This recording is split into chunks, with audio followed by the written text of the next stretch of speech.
Okay, well, here we are. Married at First Sight UK Season 9, Episode 9. We're that far in.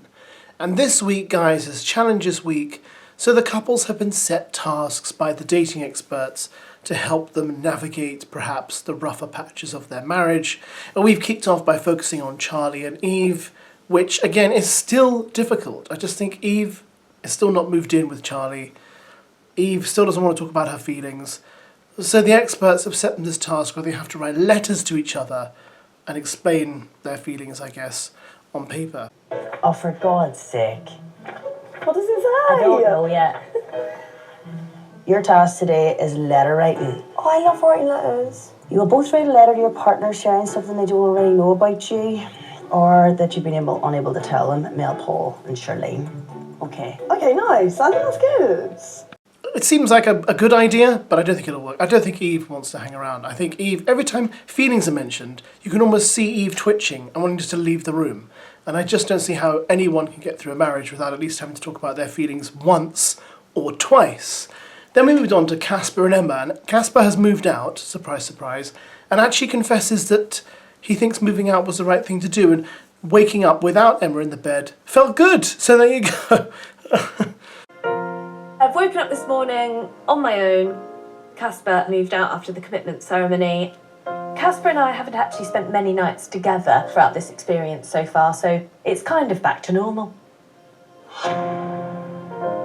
Waking up not next to Emma feels like the right thing to do if we need to just build a friendship. Then the dating expert Mel comes around and talks about Casper's problem with Emma's body, and then focuses on his body and points out that it's a bit of a double standard because he doesn't really like his body, so why is he focusing the hate on Emma's body? Maybe he's doing it because his hate of his own body is being projected onto Emma, perhaps. I mean, hey, the thing is, again, I feel like this guy, if he has a preference, he has a preference. At the same time, it's worth going into marriage knowing that bodies change, not just for the women, because they tend to focus on women a lot in this area, but for guys as well. Hence we have this thing called the dad bod, and you look at pictures from your wedding and you think, gosh, I was so much thinner then, and you gain weight, you lose weight, all happens throughout the course. It's all normal. So I think being fussy over body size is a bit silly because, as I said, body sizes will change as you journey together through your marriage. Okay? And I say this as someone who's unbearably thin as I speak. Absolutely not. About your own body. When you look in the mirror. I see all the bad bits. Don't like my nose, don't like my love handles. Is it interesting to you then that you chose that particular issue, a person's body image, to attack in Emma?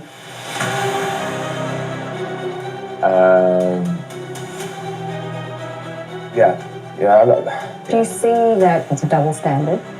Midway through this episode, everyone, we witness something we haven't seen ever, probably, in this entire series. Casper smiling. Followed closely by Casper laughing. And lovely auburn eyes. And then followed by both Emma and Casper laughing and actually looking like happy, smiley people for a brief moment.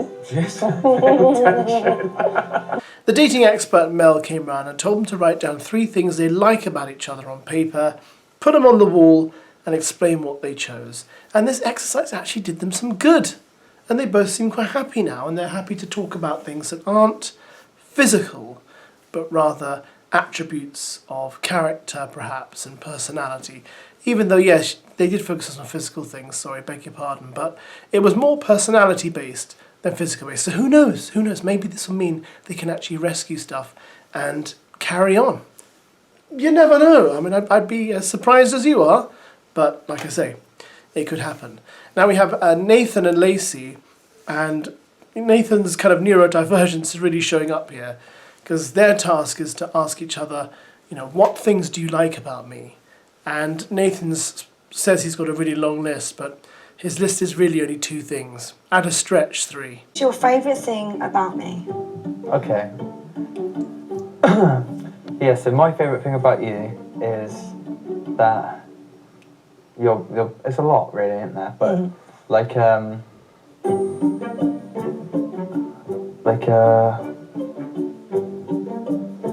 you've got a good smile, you're very good looking. That's my favourite thing, I like quite a lot really.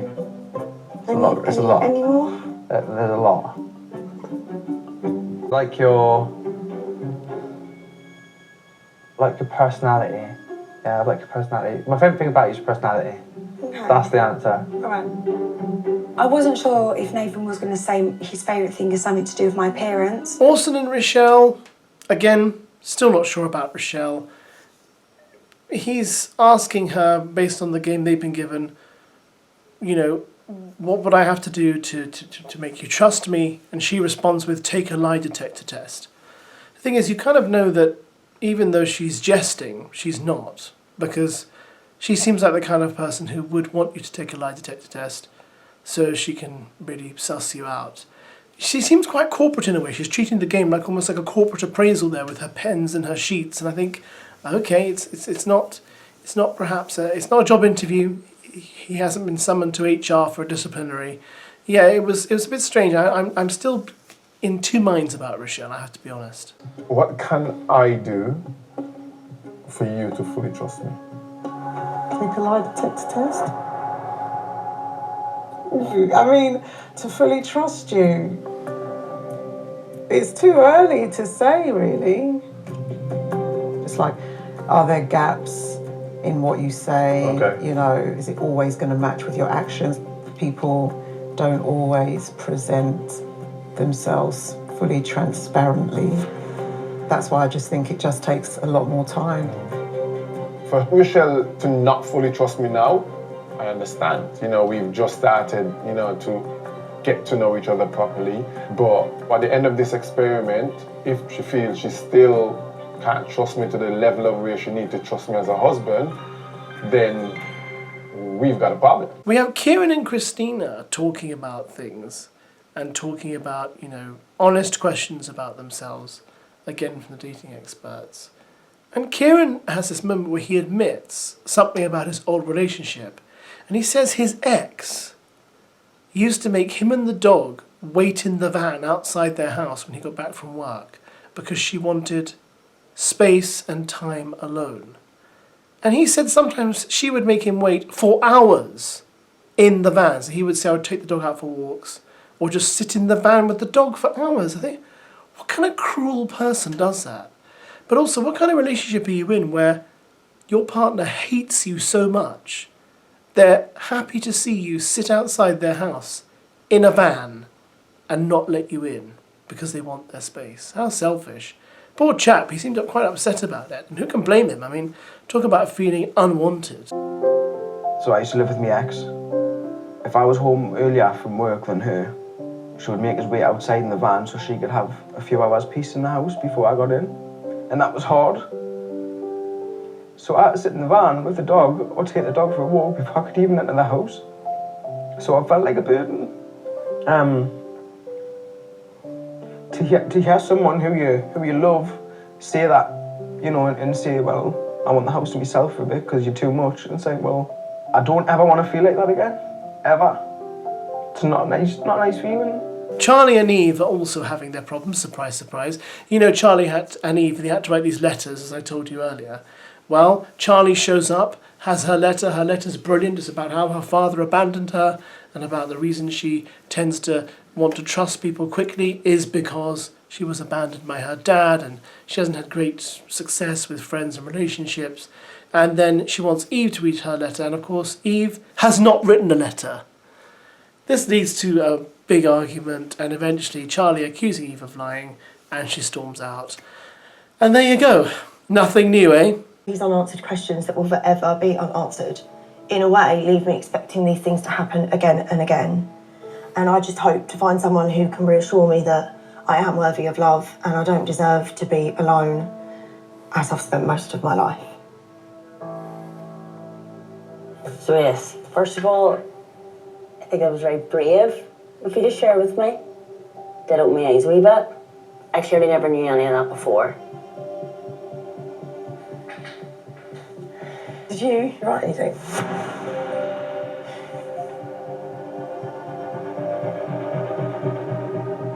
For me, it's not that I didn't want to do it.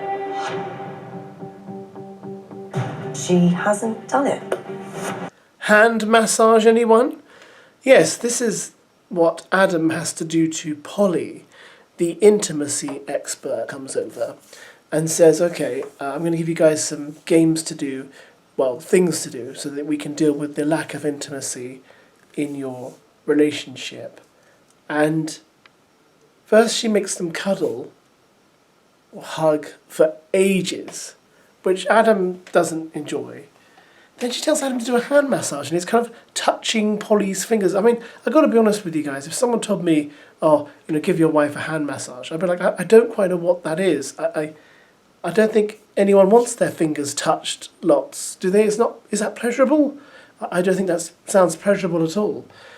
So it doesn't work. I just think Adam is just so dead there. I just don't think he finds this woman attractive, and I don't know whether anything can be done. I just feel like Polly's kind of going down this avenue of hoping that he will suddenly find her attractive and want to jump into bed with her like he did on the wedding night. But I just feel like he's not going to do it, because I just feel like there's nothing there. He's just, again, it's something that I just don't think at the end of the day you can force. I think, nice as people may be, there's always going to be that element of attractiveness that's needed physically if you're going to actually sleep with someone. Do you know what I mean? So, yeah, I don't really see how it's going to progress beyond this. I don't think hand massages are really for me. But it's not as bad as Alex and Holly. I mean, they are in crisis talks and asked to write down on bits of paper, what word would be a good way to set, a boundary. What's a boundary-setting word? And Alex just comes up with betrayal and goes back to the dinner where he feels like, Holly betrayed him, and they just start arguing again. He just can't get over this thing. It's like, dude, just drop it, okay? So she said stuff about you in public you didn't like. We all learn from our mistakes. How many days later he's still going on about the same thing that he went on about at the dinner? I mean, really, he hasn't moved on at all. It's like he's just been waiting to say that word. Betrayal. She assassinated my character. Did she really? I mean, it wasn't perhaps great, but you made it far worse. You assassinated your own character. You literally got out a big gun and shot your own character. It wasn't good, that dinner, was it? Betrayal. Okay. Define that in the context of a boundary. I don't think that a betrayal's a boundary. I think you just feel betrayed because I spoke what I felt at the commitment ceremony. But what you were saying was not the truth. You wasn't saying the facts. I think I know where we're going. You're going, Alex, to feeling misrepresented. Yeah, she's trying to assassinate my character. Yeah, you feel misrepresented. Yeah, to people who have never met me. The bride hadn't met me. Got to hand it to relationship expert Paul. Is it Paul? He manages to get Alex and Holly laughing and hugging by the end of their session with him, which is quite remarkable because they were very frosty and standoffish when they came into the room. I do have to say, though, even though at the moment they're on good terms, there was this moment where Holly said one thing she wanted Alex to stop was the stare.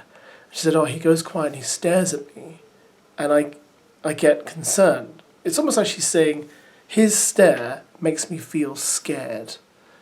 And I think that is a Alex problem. And I don't think setting boundaries or using safe words to prevent arguments is going to stop him behaving like that. Because I think in light of what we know about him, I think he's possibly quite dangerous and in need of help to calm himself down, and really kind of work on that side of him.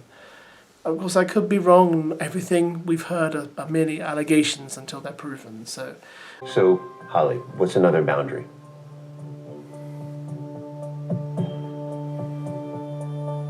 The stare. The stare's got to stop, Alex. Holly, what does the stare mean to you? It's like a deep, nasty face. It's horrible. Alex, let's get your thoughts on this. Don't get me wrong, if somebody says something that I don't like, sometimes it's not going to come out my mouth. So by me looking at you, I'm letting you know you've done something that I dislike. To me, it's really intimidating. My ex-partner used to do it, and when you give me the stare, I feel like my confidence drops. Okay. But there we go. So that's where we kind of left it. There's another dinner coming up where they have an honesty box and they have to talk about things, and I think Charlie and Eve are going to show up and people are going to do their case and lots of other people are going to get on other people's cases. You know the way it works. What did you think of tonight's episode? What do you think is going on? Who are your favourites? Who do you think are actually going to make it to the end? Who do you think are going to fall by the wayside? Let me know in the comments and we shall discuss. We shall dialogue until tomorrow's episode. A very good evening to you all.